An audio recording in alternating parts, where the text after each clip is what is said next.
This is the solution to problem number 11 from the spring 2019 exam. A soccer ball is kicked from the ground with a velocity of 20 meters per second at 45 degrees. We are asked what is the total time that the ball is airborne before it hits the ground. The equation that we want to use is position is equal to initial position plus initial velocity times time plus 1/2 at squared. And for this problem, we care about airborne time. So we want to know how long is it up and down in the air.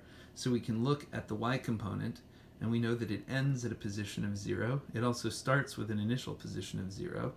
It has an initial velocity v0y times t minus 1/2 times gravity times t squared, and that minus sign, of course, is because gravitational acceleration is negative. We plug in the y component of velocity is 20 times sine of 45.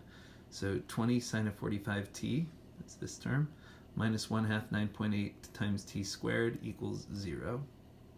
And this is what happens when we plug in when we calculate the values of 20 sine 45 and 1/2 of 9.8. And we can factorize one of the t's so that we get t times 14.14 minus 4.9t, and that equals 0. We can see that this has two solutions. If t equals 0, then this trivially equals 0. But also if 14.14 minus 4.9t equals 0, this equation equals 0. Well, t equals 0 is physically obvious. That's the beginning of the problem, and that makes sense.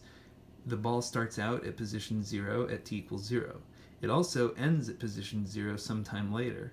That time later is this solution, 14.14 minus 4.9t equals 0. And when we solve for that time, it's 2.9 seconds. So the ball is airborne 2.9 seconds before hitting the ground. And its position is at y equals 0 at the beginning and at 2.9 seconds later. And that's the solution.